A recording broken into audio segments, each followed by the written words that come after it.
Salut et bienvenue, moi c'est Sébastien, fondateur de Sebser Invest. Ma mission est simple, vulgariser la finance et la crypto pour te rendre autonome, avec une méthode claire, sans jargon inutile et surtout sans promesses irréalistes. Mon objectif, c'est que tu puisses prendre de meilleures décisions, éviter les erreurs qui coûtent cher et construire une stratégie qui tient dans la durée, même quand les marchés bougent. Aujourd'hui, on parle d'un sujet ultra concret. Ouvrir un PEA en 2026, dès maintenant, et surtout comprendre pourquoi agir maintenant peut être plus important que trouver le bon moment. Petit rappel avant de commencer. Investir comporte un risque de perte en capital. Cette vidéo est éducative et générale. Ce n'est pas un conseil personnalisé. L'idée, c'est de te donner une grille de lecture et une méthode. Alors, le PEA, c'est quoi ? Le plan d'épargne en actions, c'est une enveloppe fiscale française conçue pour investir principalement en actions d'entreprises européennes et via des fonds ETF éligibles PEA. La force du PEA, c'est la fiscalité long terme. Tant que l'argent reste dans le plan, les gains se capitalisent. Et après 5 ans, les plus-values et dividendes peuvent être exonérés d'impôts sur le revenu lors des retraits, même si les prélèvements sociaux restent dus. C'est une enveloppe pensée pour construire un patrimoine sur le long terme, pas pour faire des allers-retours toutes les semaines. Maintenant, voilà le point le plus important de toute la vidéo, et c'est la raison numéro 1 pour laquelle agir maintenant a du sens. Le compteur des 5 ans ne démarre pas à l'ouverture administrative du PEA, il démarre au premier versement. Ça change tout. Si tu ouvres un PEA, mais que tu ne verses rien, tu n'as pas lancé l'horloge fiscale. À l'inverse, si tu fais un premier versement même modeste, tu prends date. Exemple simple. Si tu verses en 2026, ton cap des 5 ans arrive autour de 2030 et 1. Si tu attends 2028 pour verser, tu repousses ce cap vers 2033. Dans les deux cas, tu n'as pas mieux timé le marché. Tu as juste décalé ton avantage fiscal. Donc l'idée, ce n'est pas de spéculer sur le bon moment, c'est de lancer l'horloge et de te mettre en place.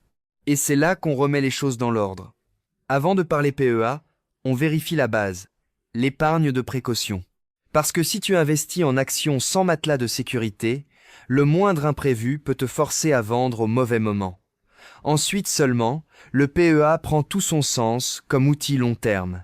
Et pour bien comprendre à quoi sert le PEA, je te donne un mini comparatif clair. Les livrets type livret A, LDDS servent à la sécurité et la liquidité, le CTO donne accès à tout le monde, mais la fiscalité s'applique lors des ventes. L'assurance vie est très polyvalente, souvent intéressante sur la durée et utile en transmission. Et le PEA est généralement une enveloppe prioritaire quand on veut investir en actions sur le long terme avec un cadre fiscal intéressant après 5 ans. Ensuite, question fréquente. Quel PEA choisir? Il y a deux grandes familles. Le PEA bancaire, standard, qui ressemble à un compte-titre dans une enveloppe PEA. Un compte espèce plus un compte-titre. C'est souvent le plus simple, surtout si tu veux gérer toi-même avec des frais maîtrisés et un accès large aux ETF. Et le PEA assurance, basé sur des unités de compte chez un assureur. Ça peut avoir un intérêt dans certains cas, mais il faut être plus vigilant sur les frais et sur l'univers d'investissement disponible. Et tu as aussi des variantes. PEA PME pour investir sur PME ETI et PEA jeune 18-25 rattaché au foyer fiscal qui est très intéressant pour démarrer tôt. Maintenant, je te donne une méthode en 5 étapes, simple et actionnable. Étape 1. Tu clarifies ton objectif et ton horizon. Le PEA, c'est typiquement un outil de 10 ans et plus. Étape 2. Tu choisis l'établissement en comparant 3 choses. Les frais de courtage, les frais de garde, idéalement très bas voire zéro, et l'accès aux ETF éligibles PEA avec une interface correcte. Étape 3. Tu prépares les documents pièces d'identité, justificatifs de domicile, RIB, et tu remplis le questionnaire KYC sérieusement. Étape 4, et c'est la plus importante. Tu fais le premier versement pour lancer l'horloge fiscale. Étape 5, tu mets en place l'exécution. un virement automatique mensuel pour installer la discipline. C'est ça qui fait la différence sur 5, 10, 15 ans. La régularité. Ok, maintenant la question, qu'est-ce que je mets dans mon PEA? Deux routes. Route A, les ETF éligibles PEA. Et franchement, pour la majorité des investisseurs, c'est l'option la plus robuste. Diversification, simplicité et souvent des frais faibles. Tu peux avoir un ETF cœur large, puis éventuellement complété avec du mid, small caps ou une poche factorielle. Route B, les actions en direct. Ça peut marcher, mais ça demande plus de temps, plus de compétences, et tu dois accepter que tes résultats dépendent beaucoup de ta sélection et de ta discipline. La règle d'or que je répète, simplicité plus frais bas égale avantage structurel. Je te donne aussi des exemples d'allocation juste pour visualiser à adapter à ton profil et à ta tolérance au risque. Profil 1, simple et discipliné. 80% ETF large caps, plus 20% ETF mid, small, avec un rééquilibrage annuel. Profil 2, diversifié. 60% large caps plus 20% small caps plus 20% factoriel. Profil 3, conviction. 70% ETF, cœur plus 30% actions en direct, mais avec une règle stricte, 4 à 5 lignes maximum. Sinon, ça devient ingérable. L'objectif n'est pas d'être parfait. L'objectif est d'être cohérent et tenable. Et là, on arrive aux deux leviers qui pèsent vraiment dans la performance long terme, le DCA et les frais. Le DCA, c'est investir la même somme chaque mois. Ça lisse le prix d'achat, ça réduit la pression psychologique et ça te protège contre la paralysie du « j'attends le meilleur moment ». Et les frais, c'est la fuite silencieuse. Frais de courtage à chaque ordre, frais de garde selon les établissements et frais des ETF. Sur 15-20 ans, une différence qui paraît petite peut avoir un impact énorme. Donc, on optimise ce qui est optimisable. Exécution simple, frais bas, stratégie claire. Un mot sur la fiscalité des retraits, parce que c'est là que beaucoup se trompent.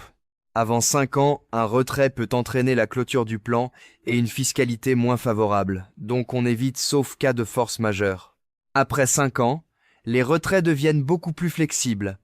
Tu peux sortir des sommes sans forcément fermer le plan, et l'avantage fiscal s'exprime davantage. C'est précisément pour ça que prendre date tôt est important. Tu veux atteindre ce cap des 5 ans le plus tôt possible, sans te presser ensuite. Je termine avec une liste d'erreurs classiques à éviter.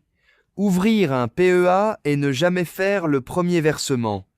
Investir sans épargne de précaution. Multiplier les lignes sans raison. Faire du market timing en permanence. Ignorer les frais. Investir sous émotion. Oublier que c'est un outil long terme. Et surtout, confondre avoir un PEA avec avoir une stratégie. Le PEA, c'est une enveloppe. Ce qui compte, c'est ce que tu mets dedans, comment tu l'alimentes et si tu tiens le cap. Avant de te laisser, je te fais une checklist action à suivre dès aujourd'hui. 1. Épargne de précaution OK. 2. Tu choisis ton PEA. 3. Tu prépares les documents. 4. Tu ouvres. 5. Tu fais le premier versement. 6. Tu choisis une stratégie simple, souvent ETF. 7. Tu mets un virement automatique mensuel. 8. Tu notes une date de revue annuelle pour rééquilibrer si besoin. Et 9. Tu te fais une promesse. Horizon de 5 ans minimum, idéalement beaucoup plus. Message de fin. Si tu devais retenir une seule chose de cette vidéo, c'est celle-ci. Pour le PEA, le meilleur timing, ce n'est pas le marché, c'est l'horloge fiscale. Et elle démarre au premier versement. Lance-la, puis laisse la discipline faire le travail. Si tu veux, dis-moi en commentaire. Est-ce que tu as déjà un PEA et tu es plutôt ETF ou action en direct? Pense à t'abonner si tu veux la suite. ETF, allocation, erreurs à éviter et méthode simple pour investir sans te prendre la tête. Et si tu veux aller plus loin avec moi, tu as les liens en description pour le Discord et l'accompagnement. Merci d'avoir regardé, prends soin de toi et à très vite.